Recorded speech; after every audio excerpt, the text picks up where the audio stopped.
subscribe. Tariq Radio. Like and subscribe.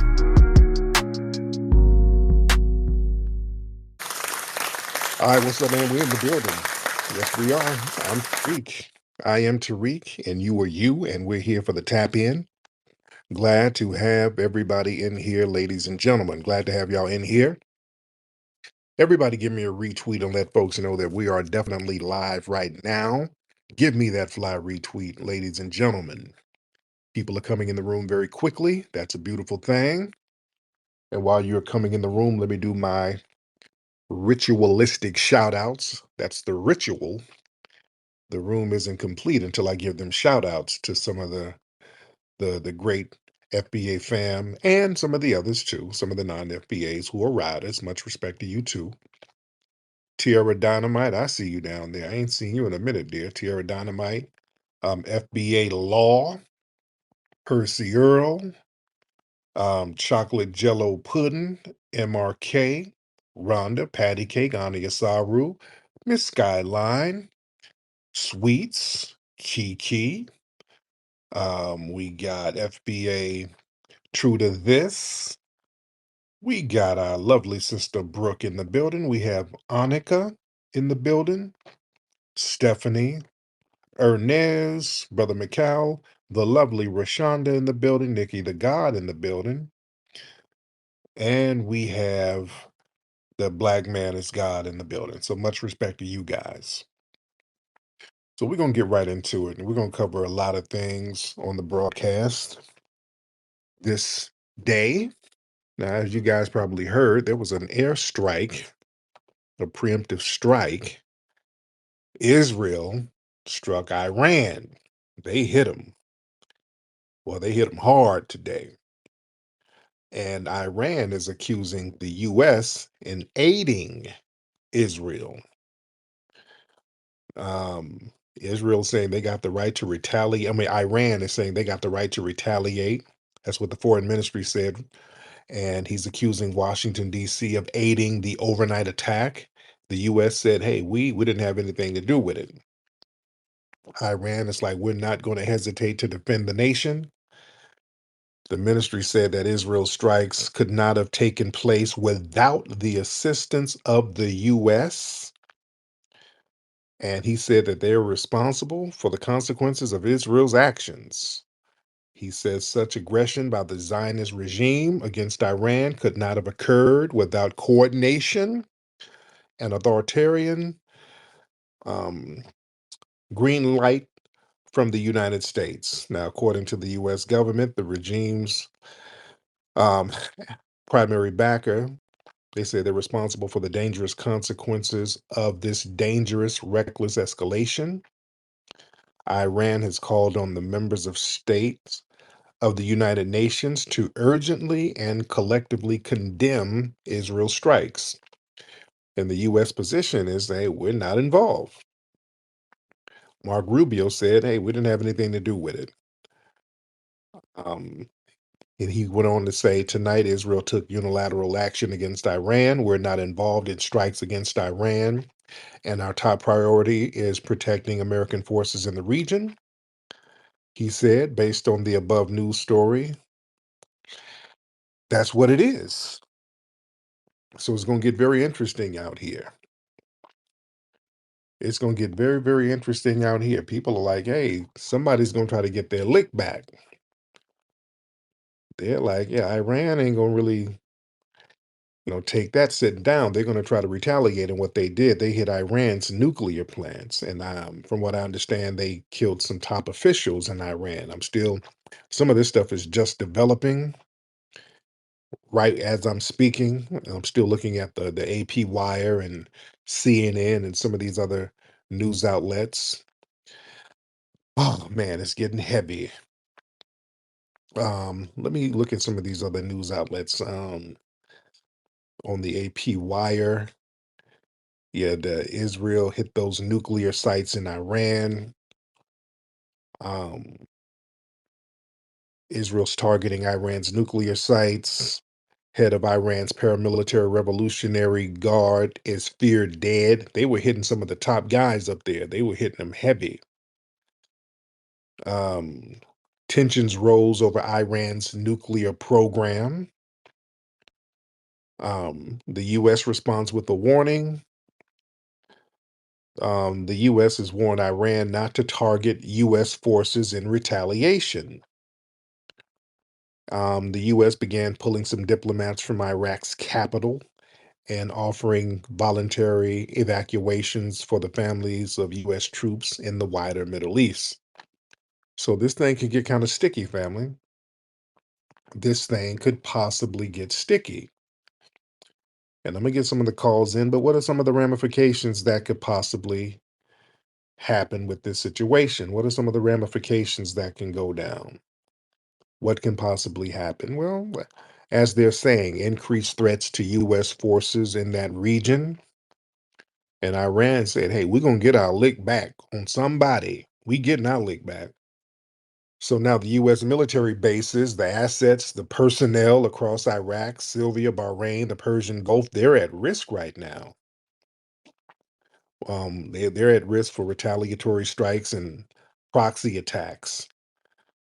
And this is kind of straining U.S. Iran diplomacy. Any future efforts, as you know, trying to have some diplomatic nuclear negotiations between Iran and the U.S. is going to be undermined now. Some people are saying that this is going to increase anti-American sentiments in the Muslim world. So Iran, they're already trying to use this to mobilize global condemnation of both Israel and the U.S. So this might inflame some anti-American sentiments across the whole Middle East. That could fuel protest and unrest in multiple countries. So we got to be on alert. That can be an escalation towards a regional war. So if Iran retaliates, Israel is going to respond again, and that can just spiral into a broader regional war.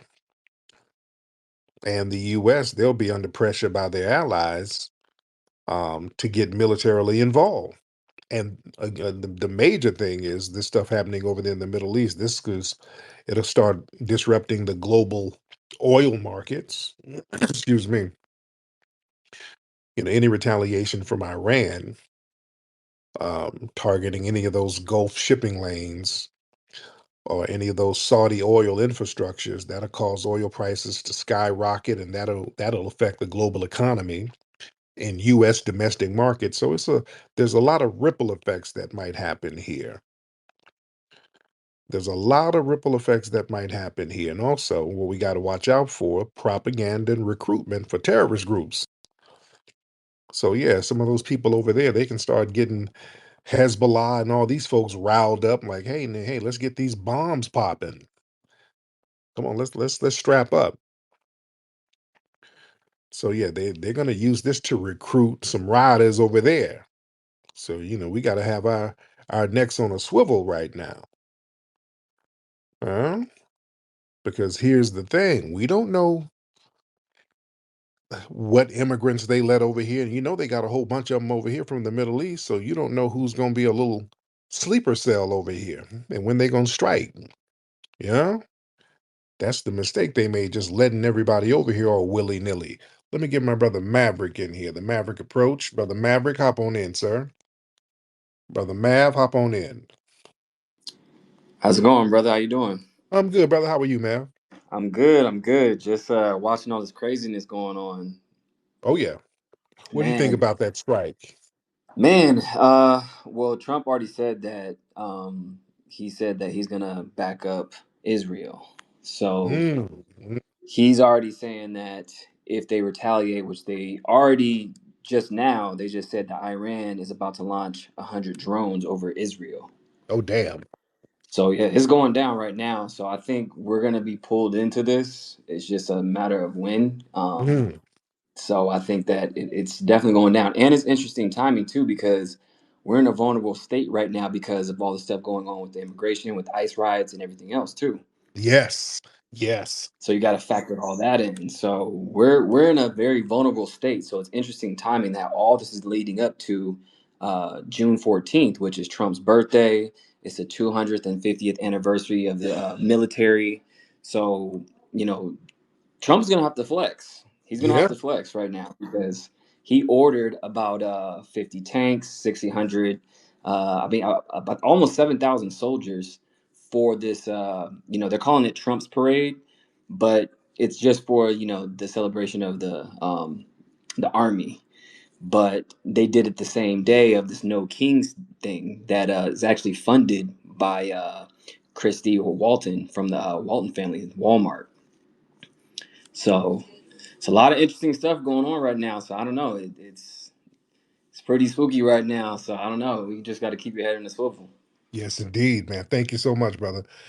Let me get who's this person here? I see somebody from AJ. AJ, hop on. He's from Iraq, Iraqi American. What's up, AJ? What's up? How are you, bro? I'm good. How are you? I'm good. I'm watching this closely because, as you know, yeah, I'm Iraqi, Iranian American. Oh wow, yeah, So I'm, well, yeah. yeah. So this is this is the U.S. right? They claim Trump has been counter signaling, making these claims, by the way, for months now that Israel will attack by itself. This is all we're totally involved in this. They're not capable by themselves. But Mm. this strike here tonight. This is ridiculous. If you do you remember the pager attacks, the Hezbollah Lebanon pager attacks? Oh yeah, yeah, yeah, yeah, yeah. I remember that. Yeah. This is exact. This is even more strict. It's like 100% accuracy. Like they know when these generals are using the restroom at this point. They know when they're so infiltrated Iran. They know when these military officials are in the bathroom at this point. They took out their whole leadership structure. They took out a few of their nuclear facilities. I understand now. So Iran is in a bad position. Khamenei, their leader, is just sitting on Twitter tweeting. At this Mm. point, bro, nobody cares about your tweeting. You either fire or you. If you look weak, then it's game over. Yeah. At this Oh point, yeah. you can't look weak. They're going to continue striking you, Yeah. and they do have missile capabilities, but they haven't tested a nuclear bomb. Mm. So, have you corresponded with your family over there in the Middle East about any of this stuff? I don't have much family over there, which is good, but it's at this point it's just apparent, right? There's really nothing that can be done, and it's unfortunate because I don't see how it's almost like Trump. I wanted to believe that he was anti-war, right? America first, focus on problems in the country, but I think he's totally given them the green light from the jump. I think they've had the green light. It's under the table. So they may talk and say we're not involved, we're not involved. They did this alone, but if you know Israel, they're not capable of doing this alone at all. Mm. Mm. My man. Well, AJ, I appreciate you, man, and I hope everybody in your family is gonna be safe. Edward, hop on in, Ed. Hey, what's up, Tariq? What's up? What's on your mind, man? Um. Uh. Anyway, the reason I've been enjoying the space is what you're saying is World War III. Like America said, they have nothing to do with the attack. Like, why are you saying World War III? Because, like the call, have you been listening to the callers? Listen, the I callers. know, but America, like Trump, clearly said we are not involved in this. So they're projecting that. I think they went on their own. Listen, do you understand the ramifications if Iran starts attacking military bases because Iran is saying that the US is involved. This is Iran. So they might say, "Hey, you guys involved, we're going to get our lick back and hit your folks over there. We're going to hit some of them US bases." Do you think the US government is going to allow that to happen without getting their lick back? Wait. Given that the military of Iranians have been taken out by Israel, you think Iran wants to come to war with America? Well, the thing is, why are they sitting here saying that America's involved? They're just talking. They're just gonna say words. but they're not Uh, going to do anything. no, now. Yeah, they said that about 9/11, right? Y- Yeah, but that was like Bin Laden, like he planned it, like one person. It's not like a country, the whole country. You know, there's a reason people don't fuck with America. Yeah, but they do. They did. 9/11 did. That disrupt But you look at giggling. Stop Joloff giggling and spit some of that goosey out your mouth. No, no, nigga. No, I'm talking. Stop all that damn that damn Ghana giggling. We're talking. Look, 9/11 put a black eye on the US. Yes, it did. That changed a lot of things. That changed the way we travel. We got to take all our damn clothes off at the airport because of 9/11 now. You dig? So yeah, that changed a lot. That disrupted a lot of things in our society. That was a black eye. So you're not going to just sit here and just say cats can't get their lick back. Yeah, we gotta be careful. Now, where are you from? Because where you from? Zambia. Zambia. But I'm Zambian American though. You Zambia. You immigrated here. That's fine. That's fine. Yeah, yeah, yeah. If you came over here and became a naturalized citizen, and that's fine. But yeah. but Ed, um, I don't know if you know about geopolitics Oh, and yo, that's the one thing I'm good at. geopolitics. 100%. That's the one Really? thing So I was the best at it. really, then how come you didn't use those skills to help Zambia get popping? Uh, Well, there's a thing called resources, you well, know? okay, well, damn it, yeah, and you got a bunch of them over there. You got all the resources over there: diamonds, gold, No, cobalt. no, no, no, no, no, no. Like it takes both Is that- political and like it's a whole bunch of. Mm. You know that, Tariq. You know. Yeah, I know if I'm sitting on diamonds and gold, I'm getting some of them Yeah, diamonds and yeah. some of that Then why are resources robbed from Africa? Why is Congo the richest country in Africa and still the poorest? because y'all are too tribalistic to click up together against the imperialists. That's why. Okay. Yeah, there you go. You know? Yeah. So yeah, let's be very honest about certain things. Let me get my brother Professor Allen in here. And I'm not trying to beat up on you, Ed, but I mean, come on now, we got to talk real. No, no, We no. ain't You gonna. never beat up on me. You never got my leak in. You never got any leaks in. I never got any licks in. No, you Okay. did not. Only thing that lick is the camel over there licking that musty ass. Yeah, that's Asia. That's like Northern Africa. Southern Africa, we don't have camels. You should Yeah, know your geography, man. y'all got camels. Y'all got camels. Not Y'all in y'all southern smuggle, part. You need the smuggle desert. them over. Y'all make camel hump soup over there, nigga. I know what you do. Let's get Professor Allen in here. Professor Allen, what's happening? Hey, what's going on, brother Tariq? Hey, family. I wanted to help Mr. Ed's comprehension with respect to why they would get involved. Well, first and foremost, what Ed has to keep in mind is the Israelis' weapons are synonymous with our weapons. As a matter of fact, the Israeli Air Force uses our F-16s, our F-35s. They use our weapons. Mm, Oh, Professor Allen, what happened, brother? You dropped out. allegedly tested by the United States in history. There's a real separation between in that state, like Iran, no separation between the United States, given the Man, you need a better phone. Your phone sucks. Well, I think Ed, iPhone 16, man. Go back to where yeah, the phone. The reception is kind of bad. I think Ed, his forehead is blocking some of the 5G. So if you can move your forehead just slightly to the left so we can get better reception. I think your forehead is messing up all the reception globally. But but Ed, what do you think is going to happen with this whole Iran, Israel, US thing? What do you think is going to I think happen? it's wait and see. Like, Iran is not going to attack America. Like, they're scared because if they do, Trump is crazy. He's gonna do some bull. Like, once Trump says we're attacking Iran, Iran is done. You understand that? So they're gonna be But scared. So But there, you know, but hmm? but you know that Iran is going to probably do a retaliatory strike 100%. against They have to. They have to. right now, and the U.S. is going to back Israel. Yeah, but the way Trump said it, he said, no, don't attack American soldiers, attack, like, it was an indirect saying, attack Israel. Okay, we're going to understand that, but don't attack us. But if they attacked America, it's game over. They're Okay. done. All right. All right. I don't know what Ed is just babbling. All right. Thank you, Ed. Ed is just he's just saying shit. Max, let's get Max in here. Max, what's up, Max? Mr. Max, hop on in, sir. Thank you very much. Appreciate being a part of this.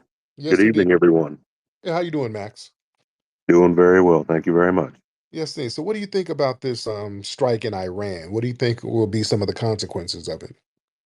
Well, the repercussions of the actions that Israel and Iran have had since more, longer than many people in this chat have been alive have been going on for very, very long time. In present day, I think that it's going to be done a lot differently. I think that the United States is going to be having a hand in it for several reasons. Not only is Israel considered our true ally in that part of the world, but policy is also going to dictate a lot of what the United States does in response or in way of helping Iran. Similar to what they did in World War II before they became active in it. It's going to be very tricky to get around this situation, but it's something that Trump, depending on, regardless of what you think of the man, he has to act because people look towards America as that beacon of hope, is that democracy is that greatest country in the world. People still believe that to be true. And I believe it to a point, but just because America is great doesn't mean it's great for everybody all the time. Mm, I feel that things could be a whole lot worse. Let me put it that way. But mm. I'll let you go from there, my friend. There you go. Thank you so much, Max. I appreciate you. Let's get let me see. Let's get North. Let's get North Click. How's it going, Tariq? How you doing? I, I'm. Can you hear me? Yes, sir. I can hear you. What's happening? Yeah, I was just going to make one correction for Edward. If he's a geopolitical expert, Bin Laden was not the mastermind behind uh, 9/11. Right. It was Mukhtar Ali. I can't remember his full name, but it was he that was the mastermind, and Bin Laden had the money. Mm. So if you want to call yourself an expert, you got to know that stuff. You know what I mean? Mm-hmm. Yeah, very good point, man. I appreciate And that. that's all. All right. Yeah. Let's get Adnan. Adnan in the building. Hey Tariq, how's it going? I'm good, Adnan. How are you? Hey, I'm doing well. First time here, big fan of the space, big fan of your work. Thank you. Um, sure. So you mentioned the consequences. So you might know, and some of your viewers might know that Iran is close to a geostrategic point called the Strait of Hormuz. It's like a little choke point where a lot of ships pass through. So Iran can completely choke that off and disrupt world trade and affect oil prices and stuff. But it can also target U.S. bases in the region, as we know, which are soft targets. Like there's no integrated missile defense protecting those targets. So there's that, and obviously it can do significant damage to Israel. Now, I personally can't see Iran attacking U.S. targets. Like when Qasem Soleimani, their general, died, I think a few years ago, they did an attack on a U.S. base, but it was like highly telegraphed. Like they told the U.S. they were going to do it, and the U.S. got our people out, and there were no casualties as a result. But I mean, I look at this whole attack, and it just it's a little bit cowardly on the U.S.'s side, in my opinion, because they're negotiating with Iran. And while we're negotiating, Trump earlier said today, like, oh, we have a meeting on Saturday. And then out of nowhere, our close ally attacks Iran. I mean, that's like straight cowardly, like white supremacy, like behavior right there, in my opinion. And Mm. You know what I mean? Like that's straight deception. I know warfare is deception, but if you're saying you're negotiating with somebody, why would your close ally go and mount their biggest attack ever on those people? Like that's incredible to me. And it just shows that you cannot negotiate with these people. They understand one language and that's it. And I'm going to land my plane there. I And appreciate the opportunity. thank Good. you. By the way, where's your family from, odd man? Your family from the Middle East? No, my bad. I forgot to mention that. I know that's big here. I'm from Pakistan. I grew up there. I live in LA now. There you go, my brother. I appreciate you. Thank you so much. I Let's appreciate you. Thank you. get Dr. Randy Short in the building, the legendary Dr. Randy Short. Hey, how are you? Tariq Oh, Nasheed. my Oh my brother. God. Yes, sir. What a difference a day makes, as Dinah Washington used to say. What do you think Oh about my God. Oh what? my God. Well, what do I think? Mm. It's scary. It's scary because, having been to Iran and have Iranian friends, uh, and then I know Israeli, somebody's going to fight at some point.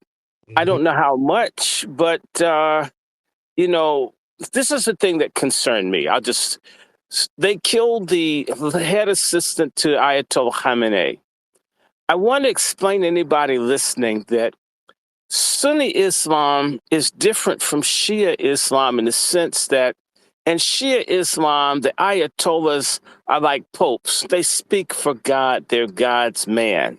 mhm, They literally tried to kill God's representative on earth to observant Shias.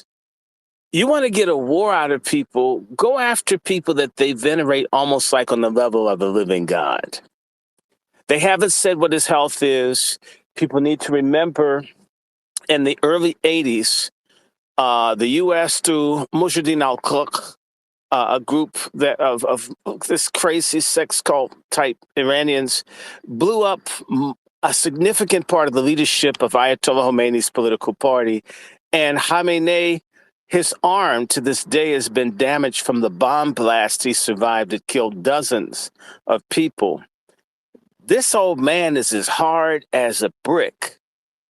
God have mercy how he's going to deal with this because they can put millions of people in the field to fight. We don't have the manpower. If the U.S. decides to support Israel, let's say they do that. I'm not saying I'm for it. Where are we going to get all the people? And they can get Sistani over in Iraq to get up another two. They could put about 5 to 7 million people in the field. And then they've got the Houthis that can put maybe another million or two. That's a lot of people to fight. And I don't think we've got that kind of stomach for war. And so on a holy war where people are fighting for God, if people don't understand, I know Americans, there's no God, no religion, do whatever you want. But for other people that really believe this stuff, they'll die for, they'll kill for God.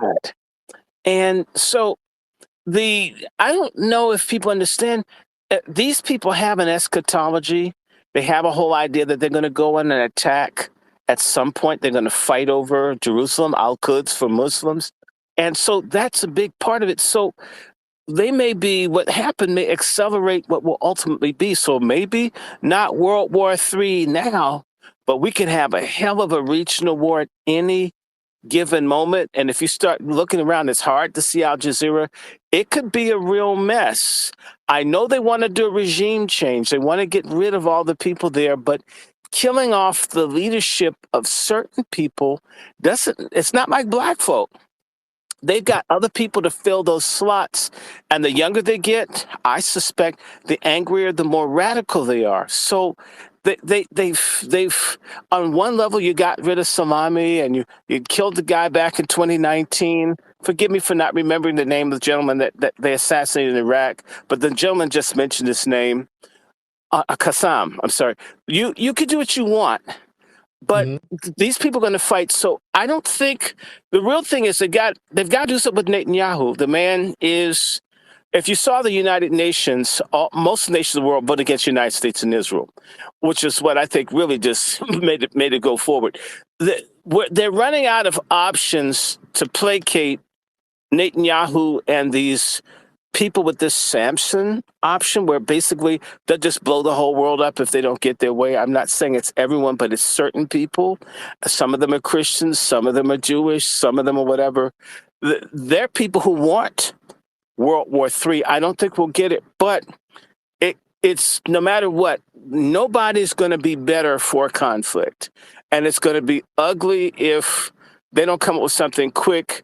The only Band-Aid I could see is for Netanyahu to be removed from power and Ben Gvir and some of the more extremist people, but that won't please people either.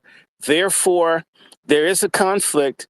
I just hope, now I'm going to speak FBA, that we don't have to die for people who hate us no matter what position we take. Right, right. Very good point, brother. Thank you so much for the call, brother. Let's get Elijah Drake in the building. Hey, B1 to you, big brother. All right, Tariq, and B1 to you and the family. Yes, sir. Yes, sir. Hey, I wanted you the grandmaster teacher. I wanna ask you this question because I was really thinking about this while you was talking.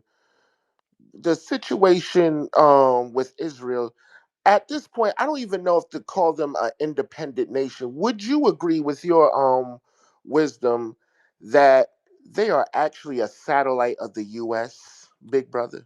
Yeah, many people say that. Many people believe they do get a lot of resources from the US. So that's something that a lot of people have said. There's some potential truth to that. A lot of these nations kind of work together and they're propped up by different power structures, and the US props up certain societies. So, yeah, that is definitely a possibility. All right, let me get some more folks in here. But yeah, it's going to be very interesting. This is going to be very interesting no matter how it plays out. If there is a major war effort, which the way people are talking, the US is going to have to get involved somehow. When we start getting into war efforts and the global conflicts, we have to look at how this stuff will play out for us, for Black Americans, foundational Black Americans. How's this going to play out for us? Now, aside from the danger, there's pros and cons. The cons are you don't know if somebody's going to strike. You don't know if there's a sleeper cell over here. Somebody's going to try to get their lick back. The negative is you let so many immigrants over here. You don't know who's going to say, hey, I'm about to put in some work for my homeland. Give me that Molotov cocktail and that stick of dynamite. I'm about to throw it in a backpack and run to the Starbucks. The good thing is, a lot of times we don't get targeted for any of that because they know that if they really want to make a splash, they got to get people in the dominant society and not us. That's why whenever there's conflict and they take hostages over there in the Middle East, they'll usually let the black hostages go, yeah, to send a message. But what are some of the other benefits? Because we look at things from all angles. What are some of the benefits that a global conflict will have that that will work for us? Well, those immigration policies will get even tighter because when you are having a conflict on a global scale, you got to watch who the hell you let over here. Right now, there's already a crackdown on letting people over. So now, if there's a global war, you really got to be particular about who you let over. And that will reduce the flow of cheap immigrant labor. I'm already seeing videos of brothers getting employment now that those job sites, I saw some videos of some brothers talking about they're getting construction jobs now that you don't have that cheap immigrant labor force out there like it used to be. Brothers out here getting them damn jobs back. I ain't got no problem with that. I ain't got no problem with that. Also, in war, there's an industrial boom, so that creates more jobs. You know, war is money, and we don't want, we don't wish for that, but large wars, that causes a military industrial boom. Factories, construction, transportation, logistics, all that stuff ramps up, just like in World War II. That created millions of new jobs. Yeah.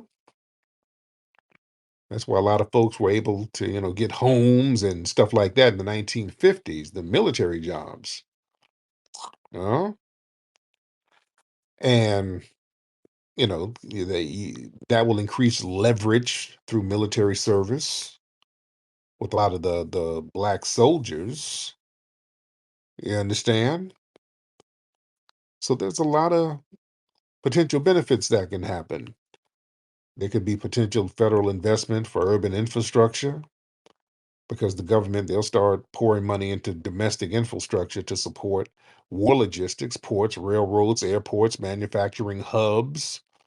So many of these projects could directly benefit Black majority urban areas. Yeah. And so yeah, I look at things with the glass half full. Yeah.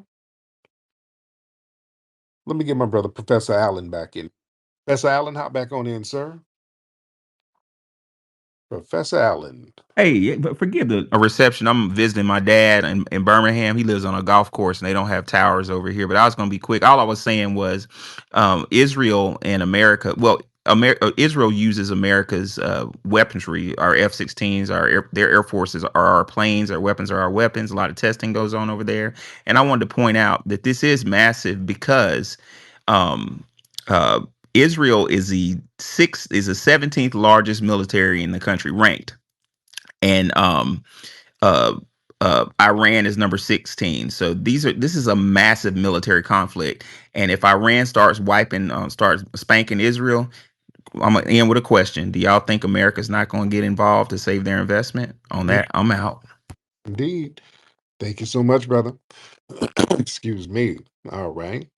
Y'all get those hands raised. Everybody get those hands raised, ladies and gentlemen. And we're going to talk about some other stuff. Okay, we've been talking about this. Let me reset the room. All right, hold on one second. Let me do a real quick reset so we can discuss some other things, ladies and gentlemen, because we are in the building. Hold on one second. And everybody give us a retweet. That would be phenomenal. If you can give us a retweet, that would be absolutely phenomenal, ladies and gentlemen. Excuse me. Let me see. Let's get some sisters in here. Let's get the lovely Brittany. Let's get Brittany in the building. Brittany in the building. Sister Brittany, what's up, Sister Brittany? Then we'll get Van Caro. Brittany, what's up, Britt? Oh, well, since you reset the room, I just want to ask you, have you seen Straw? I haven't seen it. I gotta see it. What you? It's it's terrible. Uh-oh. Hey, don't In my opinion, because let me it's just first. like Oh, don't tell me. Don't let me see it first. Let me see it first. I gotta see it because I've been hearing some mixed reviews. Yeah, don't spoil it. I want to go in with fresh eyes and ears. So I want to go in fresh. All right. So we want to see it. Van Caro. What's up, Van Caro? Van Caro, unmute your mic, sir. Miss, Can you hear me? I can hear you. What's up, brother? Oh, I wanted to ask you. I guess you were talking about the whole Iran situation. Did you change the topic already? Yeah, but yeah, you can still talk about. Yeah, you can still. We're kind of moving on. Oh, But okay. go ahead. Basically, Nick Fuentes had a hot take saying that Israel would, let's say they eliminate Iran, that Israel would practically control the whole Middle East. How so? He was saying that basically, Israel has such a strong influence in the American government with Saudi Arabia, the whole, the United Emirates. I mean, practically they ousted the leader of Syria. Um, Pretty much, I mean, if you kind of look at the grand scheme of things, pretty much Israel will be controlling everything, with the backing of the American military. Yeah. Okay. Yeah, that's a possibility. And by the way, you're Yeah. Mexican. You're a Mexican gentleman, right? Yes. Okay. It's very interesting that y'all Mexican cats be listening to your fellow Mexican Nick Fuentes. Can you hear me? Yeah, I can hear you. Oh, okay. No, no, you were saying about Nick Fuentes? Yeah, yeah, yeah. A lot of Mexicans, fellow Mexicans, you listen to your boy, Nick Fuentes. Not really. It's just like he just been doing a lot of good political takes lately. It's just like I know that guy's kind of a troll. I mean, he does a lot of things to kind of call himself attention. He was running Ye's presidential campaign, but pretty much nothing came out of it. But I Yeah, mean, he does his have some certain. yeah, his racism ain't trolling. He's very, very real about his racism. That's not trolling at all. All right. And let me tell you something, because y'all conflicted and all of that, fellow Mexican members, y'all wonder why we ain't getting nobody's getting involved with the protest, the anti-ICE. How do you feel about that? The anti-ICE Can you repeat protest. that question? You up? Oh, I'm sorry. It's just you were asking about the whole anti-ice. My opinion about it. Yeah, how do you feel about that? Yeah. You The know anti what? Um, I do have sympathy for the immigrant community that's getting targeted by ICE. I feel that in a way that um, we understand that criminals have to go get arrested, and there's people that have been having deportation orders that have been like 10, 15, 20 years even. That basically they were given an order to leave, and unfortunately we have to understand that. But you know what? When ICE was going to Home Depots, right now they're targeting people picking crops, going to construction sites, and it's like, you kind of feel for those people. And I don't agree with the whole, rioting, burning cars. I mean, it's just like, you're destroying your own city, and it's just like it makes everything look bad. You know what? Assaulting police officers, it's not it's not good optics, and it's just not doesn't forward our case. It doesn't gain sympathy for our cause. As fellow Hispanics and immigrants. you think more people, and especially black folks, should be more sympathetic to what's going on with them? You know what? I mean, at this point, you guys have made it very clear that you guys don't really want to get involved with it, which is fine by me. It's fine. It's just like it's just like every community can have their opinions. They could choose to get involved in certain causes, but it's just like I think at this point maybe the whole Black Brown Alliance, maybe it was a little myth. But you know what? It's just like I think that Hispanics have to deal with their own issues, as the Black community has to deal with their own issues. And I would say to the Hispanic community, hey, listen, I mean, just let the Black community kind of deal with their own issues, because they have the plate there. How's that? A full plate. When it comes to certain issues that they have to deal with. And for the and the thing is, like, we have to make our own case for this whole situation when it comes to the ice rates. Hmm. Now let me ask you That's this, just Vic. Right that's now, just let me ask you this. Let me ask you this. Let me ask you this. With the George Floyd situation, do you personally think that George Floyd was murdered because he choked death and died over a drug overdose? personally, you know what I mean. I believe he was murdered. I mean, the guy was already handcuffed. There was like four people around him, four cops. You don't have to stand, kneel on his neck for like 10 minutes. I mean, like the guy was already handcuffed. Right. He was already. So, I mean, I personally feel that he was murdered. I feel that Derek Chauvin, you know what? I mean, he, he deserves some a lengthy prison sentence for his incompetence, and maybe he did it in a malicious way. He just never really know about that situation. But personally, when it comes to my personal opinion with George Floyd, I believe he was murdered. And whether like they were saying, oh, it's because of a $20 bill. Well, then they couldn't even produce the $20 bill, the Right. fake $20 bill. So you can't even produce the evidence. So why am I going to believe you that the guy with that of an overdose? Right. Right. Yeah. Nobody ever produced that fake $20 bill they keep talking about. But thank you so much, man. I appreciate you. From New York Times best-selling author Tariq Nasheed comes Foundational Black American Race Baiter, the groundbreaking book shaking up the conversation on race in America. As one of the most influential voices for Black Americans today, Nasheed exposes the tactics used to manipulate, subjugate, and control Black communities. In this powerful read, Tariq Nasheed equips you with the knowledge to resist injustice and reclaim your narrative. Don't miss out on the book that's redefining the game. Foundational Black American Race Baiter, available now at officialfba.com. Get your copy today.